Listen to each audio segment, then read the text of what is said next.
जी का खालसा वाहिगुरू जी की फतेह। इस तो पहला कि मैं प्रेस कॉन्फ्रेंस शुरू करा, मैं अपने देखने वाले सुनने वाले एक बेनती करना चाहवागा कि क्योंकि जिस मुद्दे का असीं गल करन जा रहे हैं, ये मुद्दा राजस्थान का है, ये मुद्दा हरियाणे का है। सो साडी आवाज़ उन्हां तक पहुँचे, उन्होंने हिंदी समझ आती है। इस करके मैं थोड़ी जी गुस्ताखी करन जा रहा कि मैं इसनूं हिंदी च एक्सप्लेन करांगा।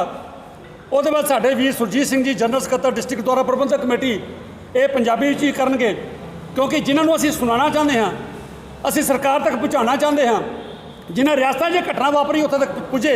इस करके मैं हाथ जोड़ के माफ़ी मंगांगा कि मैं इसनूं हिंदी में एड्रैस करांगा।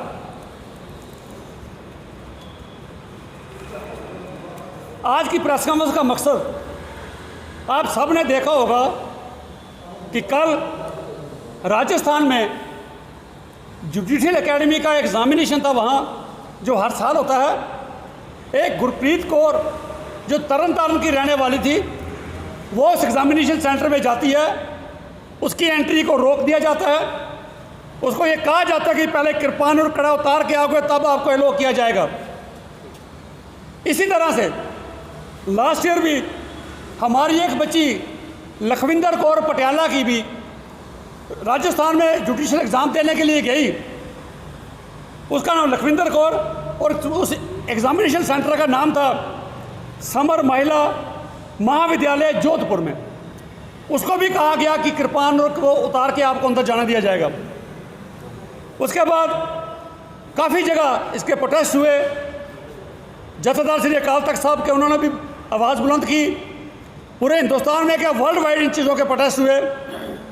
कल एक और वारदात हुई, सीईटी के एग्जामिनेशन सेंटर था हरियाणा में, हिसार की एक घटना। वहाँ भी एक सिख बच्चे को कहा तुझे कड़ा पहन के जाने की इजाज़त नहीं दी जाएगी।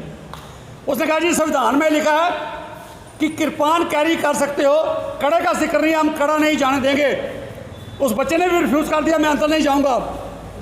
बाद में उसने फ़ोन किया, कुछ और लोग आए, काफ़ी बहस के बाद उसको जाने दिया गया।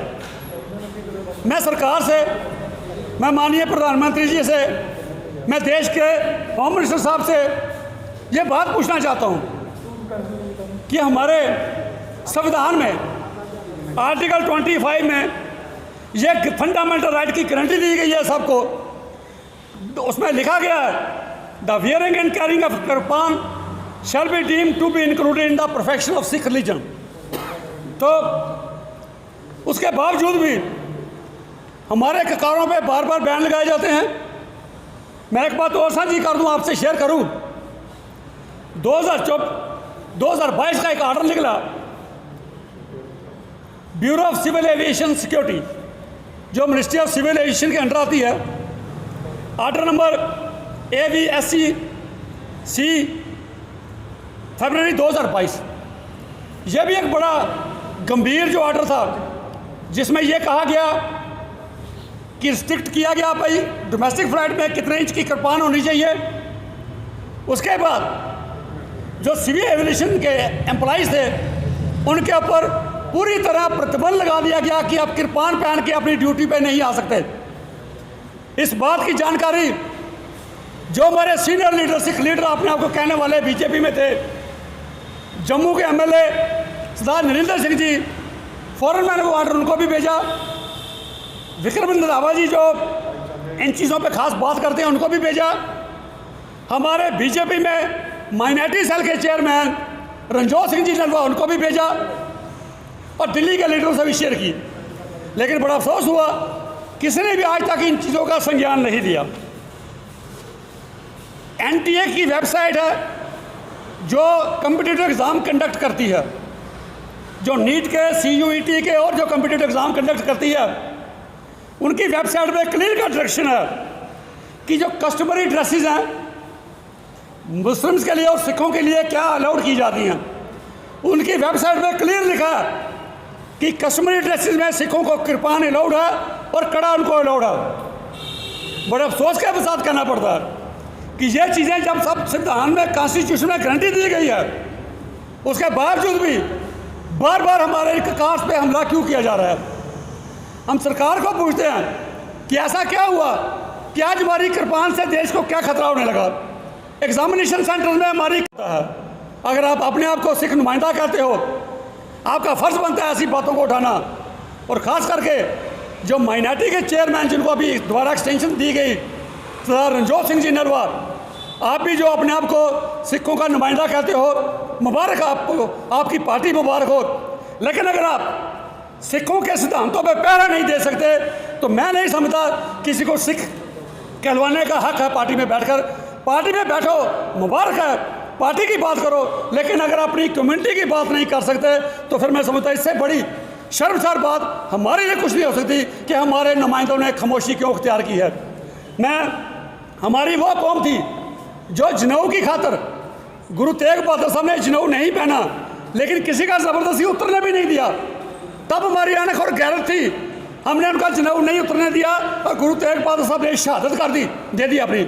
लेकिन आज बार बार हमारे ककारों पे अटैक किया जाता है कि हमारी ज़मीर कहीं ना कहीं में समझ मर चुकी है, अर्ख हमारी गैरत से हमने समझौता कर लिया है और हमारे नेताओं ने हमें समझौता कर लिया। आज सरकारों के आगे बोलने से हम क्यों कतराते हैं, क्यों डरते हैं? इसलिए ये बात मैं अपने नेताओं को भी ज़रूर कहूँगा कि आने वाली पीढ़ी हमें तो माफ़ नहीं करेगी, आपको भी माफ़ नहीं करेगी कि आप सिस्टम में बैठे हुए थे, आप सिस्टम में बैठे हुए हमारे भी ये रोक लगी गई। और मैं ये दावे से कहूँगा अगर इस रोक को ख़त्म ना किया गया, सारी कम्युनिटी एक आवाज़ होकर नहीं बोली, आने वाली पीढ़ी हमें माफ़ नहीं करेगी और ना ही कोई फिर खंडे बांटे की पोल लेने को तैयार होगा। क्योंकि उनका लगता है फिर जब हम कहीं एग्जामिनेशन सेंटर में जाते हैं हमें रोक दिया जाता है, 500 बच्चों में से एक को रोक के अलग कर दिया जाता है, वो ह्यूमिलेशन फील करता है। और दूसरा, वो एग्जामिनेशन की जो तैयारी करके गया होता है उसकी कंसंट्रेशन ख़राब होती है, वो वहाँ डिस्टर्ब होता है। सो हमारा सबका फ़र्ज़ बनता है कि आगे आएँ, इन चीज़ों पे बोलें। और मैं कहूँगा अपनी कम्युनिटी से भी, अपने नौजवानों से भी, अपने रहनुमाओं से भी, कहते हैं असूलों पे अगर आना चाहे तो टकराना ज़रूरी है, असूलों पे अगर आना चाहे तो टकराना ज़रूरी है, जो जिंदा हो तो फिर जिंदा नजर आना भी ज़रूरी है। असी मुर्दियां दी ज़मीर लैके ना जिए।